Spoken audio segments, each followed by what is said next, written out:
Cinema शौकीन सबका स्वागत करता है। आज हम बात करने वाले हैं घोस्ट्स ऑफ मार्स के बारे में। ये कहानी है 22वीं शताब्दी की, जब मंगल ग्रह को बिल्कुल पृथ्वी की तरह बना दिया गया है। इसीलिए पृथ्वी के ज्यादातर इंसान अब मंगल ग्रह पे रहते हैं और धीरे धीरे सारे लोग इस ग्रह को अपना भी रहे हैं। लेकिन इस ग्रह पे जल्दी ही कुछ ऐसा होता है जिससे यहाँ के सारे लोगों की परेशानियां बढ़ने लगती हैं। कहानी की शुरुआत होती है और हमारे सामने मंगल ग्रह का दृश्य आता है और यहाँ पे हमें जानने को मिलता है कि कितने वर्षों से इंसान आकर के यहाँ पे रह रहे हैं। लेकिन आज यहाँ पे एक बहुत ही बड़ी कार्यवाही होने वाली है और हम यहाँ के जज को देखते हैं जो बताती है कि थोड़े दिनों पहले यहाँ पे एक बहुत बड़ी ट्रेन आई और ये ट्रेन आ रही थी कैनियन माइनिंग से। लेकिन ये ट्रेन ऑटो पायलट मोड में था और जैसे ये ट्रेन स्टेशन पे रुका, पुलिस वाले उस ट्रेन के अंदर गए, लेकिन उन्हें उसके अंदर कोई भी नहीं मिला, सिर्फ अंदर खून के धब्बे थे। और थोड़ी देर के बाद उन्हें एक लड़की मिली और ये लड़की थी लेफ्टिनेंट मेलेनी बैलट, जिसके हाथों में हथकड़ी लगी थी। तब हमें पता लगा कि थोड़े दिन पहले बैलट की टीम को भेजा गया था कैनियन माइनिंग में, क्योंकि वहाँ से उन्हें कुछ कैदियों को यहाँ पे लाना था। लेकिन बैलट वहाँ से घायल होकर के आई है, लेकिन अब उसकी तबीयत ठीक है, इसीलिए जल्दी उसे यहाँ पे पेश किया जाएगा। और अभी इनकी बातें चली रही होती है, तभी यहाँ पे बैलट आती है और ये लोग बैलट से पूछते हैं कि आखिर उस माइनिंग में क्या हुआ। और बैलट अपनी कहानी बताना शुरू करती है और यहाँ से कहानी जाती है फ्लैशबैक में और हम बैलट की टीम को देखते हैं एक ट्रेन में। बैलट के साथ यहाँ पे एक और ऑफिसर होता है जिसका नाम है बटलर और धीरे धीरे हम यहाँ पे इनकी पूरी टीम को देखते हैं। लेकिन बटलर अपना ज्यादातर समय बैलट के साथ बिताता है क्योंकि वो उसे पसंद करता है, इसीलिए वो बार बार उस पर लाइन मारता है। तभी यहाँ पे इनकी कमांडर आती है जिसका नाम है हेलिना और हेलिना यहाँ पे कैदियों के नाम बताने लगती है कि आखिर किन किन कैदियों को इन्हें वापस लेकर के जाना है। और इनका सबसे मुख्य टारगेट है जेम्स, इसीलिए इन्हें जेम्स पे खास ध्यान रखना है क्योंकि वो एक बहुत ही खतरनाक कातिल है। और अभी इनकी बातें चली रही होती है, तभी ये लोग कैनियन पहुंच जाते हैं और सारे लोग जाने लगते हैं जेल की तरफ।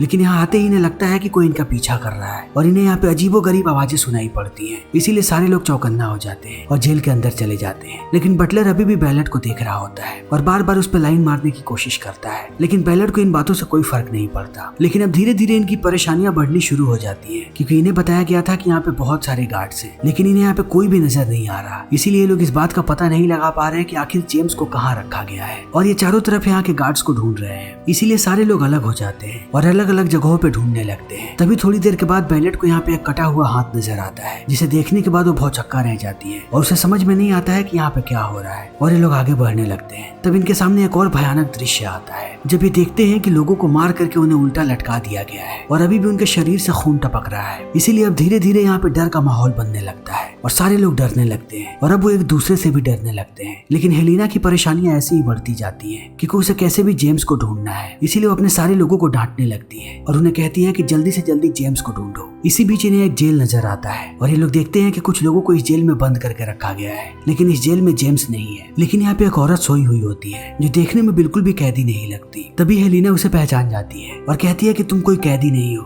बल्कि तुम्हारा नाम तो डॉक्टर विटलॉक है। तब वो औरत बताती है कि हाँ, लेकिन सबसे सुरक्षित स्थान यही है, इसीलिए मैं आकर के यहाँ पे छुपी हुई हूँ। तब इस बात को सुनकर के ये लोग और भी ज्यादा चौंक जाते हैं और कहते हैं कि आखिर तुम किससे डर रही हो। तब वो हंसने लगती है और इन्हें कुछ नहीं बताती और कहती है कि थोड़ी देर में तुम्हें खुद पता लग जाएगा। तब ये लोग पूछते हैं कि आखिर तुम यहाँ पे आई कैसे। तब वो बताती है कि वो एक रिसर्च के लिए आई थी, लेकिन अब वो बुरी तरीके से यहाँ पे फंस चुकी है। तब ये लोग कहते हैं कि वो उसे अपने साथ निकाल करके ले जाएंगे, लेकिन विटलॉक को इस बात पे बिल्कुल भी भरोसा नहीं होता। तभी हम बटलर और बैलेट को देखते हैं जिन्हें एक दरवाजे के पास अजीबोगरीब आवाजें सुनाई पड़ती है, इसीलिए बाकी लोगों को भी बुलाते हैं। और जैसे ये लोग दरवाजा खोल के अंदर जाते हैं, इन्हें एक लड़की नजर आती है जो कभी यहाँ की गार्ड हुआ करती थी, लेकिन अब वो बहुत ही अजीबोगरीब हरकतें कर रही है और उसे देख करके ऐसा लगता है कि उसे किसी ने वश में कर रखा है और उसका शरीर और उसका दिमाग बिल्कुल भी उसके वश में नहीं है। और ये सारे लोग अभी इसे देख ही रहे होते हैं, तभी इन्हें बाहर कुछ आवाजें सुनाई पड़ने लगती हैं, इसीलिए सारे लोग बाहर चले जाते हैं। तभी बाहर भी इन्हें एक और आदमी नजर आता है और वो भी उसी लड़की की तरह हरकतें कर रहा होता है और ये लोग उस आदमी को बाहर निकालने ही वाले होते हैं। तभी वो अपनी बंदूक निकालता है और अपने आप को गोली मार लेता है और इस चीज को देखने के बाद ये सारे लोग दंग रह जाते हैं। तभी बैलेट को अपने दोस्त की आवाज सुनाई पड़ती है और वो भागती हुई अंदर आती है। फिर वो देखती है कि जेम्स ने उसके दोस्त पे चाकू तान रखा है और वो उसे कहता है कि मुझे यहाँ से बाहर निकलना है, इसीलिए अब मैं इस लड़की को बाहर लेकर के जा रहा हूँ। तब बैलेट यहाँ पे अपनी चालाकी दिखाती है और कहती है कि उसे छोड़ दो, अगर तुम चाहते हो तब तुम मुझे बंधक बना लो और मुझे बाहर लेकर के चलो क्योंकि मुझे ही बाहर का रास्ता पता है। और जेम्स भी उसकी बातों में आ जाता है। फिर जेम्स जैसे उस लड़की से चाकू हटाता है और वो बैलेट के पास जाता है, बैलेट उसे पीटने लगती है और वो उसे नीचे जमीन पे गिरा देती है। लेकिन जेम्स भी यहाँ पे बैलेट पे वार करता है और यहाँ से भागने लगता है, लेकिन बैलेट जल्दी उठ खड़ी होती है और वो भी जेम्स के पीछे जाने लगती है। लेकिन अब यहाँ के हालात बद से बदतर होने लगते हैं। बैलेट जैसे ही अंदर जाती है उसे एक लड़की नजर आती है जो मांस खा रही होती है और वो देखने में एकदम नरभक्षी लग रही होती है। और जैसे ही उस लड़की की नजर पड़ती है बैलेट पे, वो उस पे हमला कर देती है। तब बैलेट उससे लड़ती है और जल्दी उसे मार गिराती है। लेकिन यहाँ पर अब एक के बाद एक नरभक्षी ऐसे ही आने लगते हैं और वो बैलेट को मारने ही वाले होते हैं। तभी यहाँ पे जेम्स आ जाता है और वो उन लोगों को मार करके बैलेट को बचा लेता है। लेकिन बैलेट फिर भी उसे गिरफ्तार कर लेती है और जेम्स इस चीज को देख करके चौंक जाता है। लेकिन बैलेट कहती है कि मैं तुम्हें सुरक्षित रखने की कोशिश कर रही हूँ, और इतना कहने के बाद वो उसे लॉकअप में डाल देती है। तभी बटलर देखता है कि हेलिना गायब है, इसीलिए वो उसे ढूंढने लगता है। तभी उसे एक लड़की नजर आती है और वो भी नरभक्षी होती है और बटलर उसके हाथ में एक कटा हुआ सर देखता है, जिसे वो लड़की ले जा करके एक लकड़ी पे टांग देती है और यहाँ से भाग जाती है। तब बटलर उस कटे हुए सर के पास जाता है और देखता है कि ये सर हेलिना का है। तभी उसे और भी आवाजें सुनाई पड़ने लगती है और जब वो आगे बढ़ता है तब वो यहाँ पे नरभक्षियों का एक बहुत बड़ा समूह देखता है जो सारे अब दानव बन चुके हैं। इसीलिए बटलर यहाँ से निकलने लगता है अपने साथियों को खबर करने के लिए। तभी बैलेट पे एक लड़की हमला करती है और बैलेट उसे मार गिराती है। लेकिन इस लड़की के शरीर में एक आत्मा थी जो अब उसके शरीर से निकल करके एक आदमी के शरीर में चली जाती है जो उस लॉकअप के अंदर होता है। तभी यहाँ पे बटलर आ जाता है और वो सबको बताने लगता है कि उसने क्या देखा है। इसलिए वो कहता है कि हमें जल्दी से जल्दी यहाँ से निकलना चाहिए। फिर सारे लोग यहाँ से निकलने की प्लानिंग करने लगते हैं और बटलर बाहर चला जाता है बाकी लोगों को ढूंढने के लिए। तभी कुछ नरभक्षी उसे देख लेते हैं और वो उसके पीछे लग जाते हैं। इसीलिए बटलर भागने लगता है और वो एक दरवाजे को पीटने लगता है ताकि वो लोग दरवाजा खोले। तभी कुछ लोग दरवाजा खोलते हैं और बटलर जैसे ही अंदर जाता है वो लोग उस पर बंदूकें तान देते हैं और बटलर को बताते हैं कि वो लोग यहाँ के गार्ड हैं। तब बटलर उन्हें कहता है कि हमारी पूरी टीम यहाँ पे है और हम यहाँ से निकलने वाले हैं, इसीलिए अगर तुम लोग चाहो तो हमारे साथ चल सकते हो। फिर ये तीनों इस बात के लिए मान जाते हैं और बटलर इन्हें अंदर लेकर के जाता है। लेकिन जैसे ही ये लोग अंदर जाते हैं ये सब पे बंदूक तान देते हैं और तब हमें पता लगता है कि इसमें से एक आदमी जेम्स का भाई है और ये तीनों जेम्स के लिए ही काम करते हैं और ये लोग यहाँ पे जेम्स को छुड़ाने के लिए आए हैं। तब ये लोग कहते हैं कि जेम्स अंदर ही है, इसीलिए ये तीनों भी लॉकअप के अंदर चले जाते हैं जेम्स को बाहर लाने के लिए। तब ये लोग बाहर से दरवाजा बंद कर देते हैं। तब वो लोग इन पे बंदूकें तान देते हैं। तब बैलेट जेम्स से बात करती है और कहती है कि अगर हम आपस में ऐसे ही लड़ते रहे तब वो लोग हमें मार डालेंगे, इसीलिए हमें एक साथ मिल करके लड़ना है और अगर तुम यहाँ से जिंदा बाहर निकलना चाहते हो तब तुम हमारे साथ आ जाओ। बस मैं ये चाहती हूँ कि तुम लोग अपनी बंदूकें हमें दे दो और हम लोग तुम्हें छोड़ देंगे। और जेम्स भी इस बात को मान जाता है, इसीलिए अब ये सारे लोग एक साथ हो जाते हैं और इनकी प्लानिंग है कि ये लोग बाहर जाने वाले हैं और बाहर जाने के बाद ये लोग पहुंचेंगे ट्रेन तक और ट्रेन लेकर के यहाँ से निकल जाएंगे, क्योंकि अगर इनकी तादाद कम हुई तब वो लोग इन्हें मार देंगे। इसीलिए इनकी तादाद जितनी ज्यादा होगी उतनी ज्यादा ये लोग गोलियां चला पाएंगे। और अब सारे लोग ऐसा ही करते हैं, ये बाहर निकलते हैं और ट्रेन की तरफ भागने लगते हैं और वो इनके जान के प्यासे हैं, इसीलिए ये लोग भागते जाते हैं और नरभक्षी भी इनका पीछा करते हैं। ये लोग नरभक्षियों को मारते हैं और वो लोग इनके साथियों को मारते हैं और ये लड़ाई ऐसे ही चलने लगती है और जल्दी ये लोग समझ जाते हैं कि ये लोग ट्रेन तक नहीं पहुंच पाएंगे, इसीलिए ये लोग फिर से अंदर जाने लगते हैं। लेकिन अब वो लोग एक एक करके इनके साथियों को मारने लगते हैं और जल्दी ही बहुत सारे लोगों को मार देते हैं और बैलेट भी घायल हो जाती है। तब ये लोग बैलेट को अंदर लाते हैं। लेकिन जैसे ही बैलेट को होश आता है वो जेम्स से बात करती है और सबके बारे में पूछती है। तब जेम्स बताता है कि उसने अपने भाई को खो दिया और उन लोगों ने उसके भाई को मार दिया और इस बात से अब सारे लोग दुखी हैं। वो समझ नहीं पा रहे हैं कि आखिर यहाँ पे क्या हो रहा है। तभी ये लोग देखते हैं कि जेल में जो आदमी था वो अपने चेहरे पे अलग अलग निशान बना रहा है और वो भी पूरी तरीके से पागल होता जा रहा है और इन्हें पता नहीं है कि उसके अंदर एक आत्मा है। इसीलिए सब लोग और भी ज्यादा परेशान होने लगते हैं और ये लोग विटलॉक से पूछते हैं कि आखिर ये सब क्या है। तब विटलॉक पूरी कहानी बताती है और कहती है कि कई साल पहले यहाँ पे खुदाई चल रही थी और खुदाई के बाद हमें एक बहुत बड़ी गुफा मिली। तब ज्यादातर लोगों ने कहा कि हमें इस गुफा के अंदर नहीं जाना चाहिए, लेकिन फिर भी हम उस गुफा के अंदर गए और जब हमने अंदर की दीवारों को तोड़ा तब अंदर से अजीबोगरीब आवाजें आने लगी और अंदर से एक तेज रोशनी आई और उसके साथ धुआं और जितने भी लोग उसके चपेट में आए सारे लोग अपना होश खो बैठे और ऐसा लगा कि उन पे कोई जादू हुआ है और धीरे धीरे करके वो नरभक्षी बन गए। और अभी अंदर जो आदमी अपने चेहरे पे निशान बना रहा है उसके अंदर भी वही आत्मा घूम रही है और वो आत्मा किसी को नहीं छोड़ेगी। वो जिसके भी अंदर जाती है वो उसे आदमखोर बना देती है और वो किसी को भी मारने पे उतारू हो जाता है। इसीलिए अब ये सारे लोग फिर से यहाँ से निकलने की तैयारी करने लगते हैं। तभी बटलर बैलेट को लेकर के जाता है एक अलग कमरे में और बैलेट समझ नहीं पाती है कि वो ऐसा क्यों कर रहा है। तब बटलर कहता है कि शायद हम लोग यहाँ से जिंदा बाहर ना निकले, इसीलिए मैं तुमसे अपने दिल की बात कहना चाहता हूँ। मैं तुम्हें चाहता हूँ और ये आखिरी मौका है जब हम एक दूसरे के करीब आ सकते हैं। और बैलेट भी उसकी बातों से मुतासिर हो जाती है, इसीलिए दोनों इंटीमेट होने लगते हैं। तभी इन्हें गोली की आवाज सुनाई पड़ती है और ये भागते हुए बाहर निकलते हैं। तभी देखते हैं कि इनके साथी ने उस आदमी को गोली मार दिया जिसके अंदर वो आत्मा थी, इसीलिए वो आत्मा बाहर निकल चुकी है और वो नए शरीर को ढूंढने लगती है। और अब उसका नया शरीर होता है बैलेट का शरीर। इसीलिए वो जैसे ही बैलेट के शरीर के अंदर जाता है बैलेट बेहोश होकर के नीचे गिर जाती है और सारे लोगों को ये बात समझ में आ जाती है कि अब वो आत्मा उसके अंदर है। इसीलिए अब इन्हें समझ में नहीं आता कि ये क्या करे। तब इनके साथी इन्हें बताते हैं कि बैलेट एक ड्रग्स लिया करती थी, इसीलिए वे लोग ड्रग की एक गोली डाल देते हैं बैलेट के मुंह में और इन्हें पूरा भरोसा है कि बैलेट नहीं बचेगी। इसीलिए ये लोग इसे फैसिलिटी से बाहर ले जाकर के रख देते हैं और फैसिलिटी का दरवाजा बंद कर लेते लेते हैं। लेकिन अब धीरे धीरे वो ड्रग अपना असर दिखाना शुरू करती है और बैलेट के शरीर में इतनी ज्यादा गर्मी हो जाती है कि वो आत्मा उसके शरीर को छोड़ करके भाग जाती है। इसीलिए बैलेट अपने होश में आ जाती है और वो अपने आप को बाहर पाती है, तो उसे समझ में नहीं आता कि वो क्या करे और उसे कुछ भी याद नहीं होता कि उसके साथ क्या हुआ है। तभी वो अपने पास कुछ नरभक्षियों को देखती है, इसीलिए वो उनसे लड़ने लगती है और देखते ही देखते वो उन्हें मारती है और फैसिलिटी का गेट खोलने के लिए बोलती है। लेकिन उसकी आवाज को कोई नहीं सुन रहा, इसीलिए बैलेट अब एक रस्सी ढूंढती है और रस्सी की मदद से चली आती है फैसिलिटी के अंदर और पहुंचती है पीछे वाले गेट के पास और वहाँ के दरवाजे को खटखटाने लगती है। तभी बटलर और जेम्स उसे देख लेते हैं, लेकिन उन्हें विश्वास नहीं होता कि आखिर बैलेट अभी तक जिंदा कैसे है। फिर भी उन्हें लगता है कि शायद कोई चमत्कार हुआ है, इसीलिए वो दरवाजा खोलने के लिए राजी हो जाते हैं और ये लोग दरवाजा खोल देते हैं और इन्हें पता लगता है कि बैलेट बिल्कुल ठीक है। लेकिन बैलेट इन्हें बताती है कि वो सारे लोग इधर ही आ रहे हैं और वो जल्दी यहाँ के दरवाजे को भी तोड़ देंगे। फिर इस बात को सुनते ही सारे लोग तैयारी करने लगते हैं और सारे हथियारों को बाहर निकाल लेते हैं, क्योंकि अब इन्हें कैसे भी ट्रेन तक पहुंचना है। तभी देखते ही देखते इन पे हमला हो जाता है और वो सारे नरभक्षी अंदर आने लगते हैं। फिर ये लोग भी जम के उनका मुकाबला करते हैं और उन पे अंधाधुंध गोलियां चलाने लगते हैं। लेकिन इनकी तादाद बहुत ही ज्यादा है, इन्हें मौत का बिल्कुल भी खौफ नहीं, इन्हें सिर्फ इनकी जान लेनी है। इसीलिए वो मरते जाते हैं, लेकिन वो अंदर आना बंद नहीं करते और वो ऐसे ही अंदर आने लगते हैं। लेकिन अभी लोग धीरे धीरे करके फैसिलिटी से बाहर निकलने लगते हैं और जल्दी ये गाड़ी के पास पहुंच जाते हैं और सारे लोगों पे अंधाधुंध गोलियां चलाते हुए पहुंच जाते हैं ट्रेन के पास और जल्दी ही ट्रेन के इंजन को स्टार्ट भी कर लेते हैं और यहाँ से भागने लगते हैं और देखते ही देखते ये लोग यहाँ से बाहर निकल जाते हैं। तब बैलेट कहती है कि हम बिल्कुल गलत कर रहे हैं, हमें पता है कि वो सारे नरभक्षी वहाँ पे घूम रहे हैं और वो आत्मा भी, इसीलिए हमें उन्हें तबाह कर देना चाहिए था, क्योंकि हम इसीलिए यहाँ पे आए थे कि हम सारे लोगों को बचा सके और हम जानते हैं कि उनसे कैसे लड़ना है। इसीलिए मेरे पास एक प्लान है, अगर हम वहाँ के पावर प्लांट को ब्लास्ट कर दे तब हमें सबसे छुटकारा मिल सकता है और मैं वापस जा रही हूँ। लेकिन अब बैलेट की इस बात को सुनने के बाद बाकी लोग भी वापस जाने के लिए राजी हो जाते हैं और जल्दी ही ट्रेन से वापस चले आते हैं कैनोन और वो ट्रेन के डब्बों को अलग करने लगते हैं, क्योंकि उन्हें पता है कि वो सारे लोग ट्रेन के डब्बों पे टूट पड़ेंगे। और ऐसा ही होता है, जैसे ही सारे नरभक्षी ट्रेन के डब्बों पे आते हैं ये लोग सारे डब्बों को ब्लास्ट करने लगते हैं और बहुत सारे नरभक्षी मारे जाते हैं। फिर ये लोग पावर प्लांट की तरफ जाने लगते हैं, तब वो लोग इन पे फिर से हमला करते हैं और वो एक एक करके सबको मारने लगते हैं और देखते ही देखते यहाँ पे बटलर की भी मौत हो जाती है। लेकिन ये लोग पावर प्लांट पे बॉम्ब लगा देते हैं और वापस आने लगते हैं। लेकिन वापस आते समय ये लोग कुछ और भी अपने साथियों को खो देते हैं और बैलेट ट्रेन के अंदर चली आती है और जेम्स ट्रेन के ऊपर होता है और ये लोग यहाँ से ट्रेन लेकर के निकलने लगते हैं। लेकिन अब इनके ट्रेन के ऊपर बहुत सारे नरभक्षी हैं, इसीलिए जेम्स उनसे लड़ने लगता है और कुछ नरभक्षी चले आते हैं बैलेट के पास, इसीलिए दोनों मिल करके उनका मुकाबला करने लगते हैं और एक एक करके उन्हें मारने लगते हैं और जल्दी ये लोग उनके मुखिया को मार देते हैं। तभी पावर प्लांट के पास एक बहुत ही बड़ा ब्लास्ट होता है और सारे के सारे नरभक्षी उसमें जल करके मर जाते हैं और ये लोग ट्रेन के आखिरी डब्बे को लेकर के यहाँ से निकल पड़ते हैं। लेकिन अब बैलेट बुरी तरीके से घायल है, इसलिए वो बेहोश हो जाती है। लेकिन जैसे ही उसकी आंख खुलती है वो अपने सामने जेम्स को पाती है, जो उसके घाव पे टांके लगा रहा होता है और वो बताता है कि वो इस काम में माहिर है, क्योंकि वो कभी सेना में हुआ करता था और वो ऐसे ही लोगों का उपचार करता था। फिर जेम्स पूछता है कि यहाँ के बाद क्या होगा। तब बैलेट कहती है कि मैं सबको तुम्हारी बहादुरी की कहानियां सुनाऊंगी और तब कहीं वो लोग तुम्हारे सजा को माफ कर दे। और जेम्स कहता है कि ठीक है। लेकिन इतना कहने के बाद वो बैलेट को आराम करने के लिए कहता है। फिर वो चुपके से बैलेट के पास आता है और उसके हाथों में हथकड़ी लगा देता है और इस चीज को देख करके बैलेट चौंक जाती है और कहती है कि तुम ये क्या कर रहे हो। तब जेम्स कहता है कि तुम्हें लगता है कि वो लोग तुम्हारी बातों पे भरोसा करेंगे और मेरे सजा को माफ करेंगे। मुजरिम को कभी भी माफी नहीं मिलती, इसीलिए अब मैं यहाँ से जा रहा हूँ। तब बैलेट उस पर बंदूक तान देती है, लेकिन तब उसे एहसास होता है कि वो गलत कर रही है, वो कभी भी जेम्स को आजाद नहीं करवा पाएगी। इसीलिए जेम्स के लिए अच्छा यही है कि वो ट्रेन से चला जाए। इसीलिए बैलेट मुस्कुराती है और जेम्स यहाँ से निकल जाता है। और अब हमारे सामने कोर्ट का दृश्य आता है और ये लोग पूछते हैं कि जेम्स के साथ क्या हुआ। तब बैलेट कहती है कि मुझे पता नहीं, मैं ट्रेन में आई, उसके बाद जब मेरी आंख खुली तो मैं स्टेशन पे थी और जेम्स के बारे में मुझे कुछ भी नहीं पता कि वो जिंदा है या मर गया। और बैलेट यहाँ पे जानबूझ के झूठ बोलती है और सारे जजेस को उसकी बातों पे भरोसा करना पड़ता है और इसी के साथ ये फिल्म यहीं पे खत्म हो जाती है। तो दोस्तों, हमारी आज की वीडियो यहीं पे खत्म होती है। अगर आपको हमारी ये वीडियो पसंद आई हो तो इसे लाइक करें, शेयर करें और चैनल को सब्सक्राइब करें। Thank you.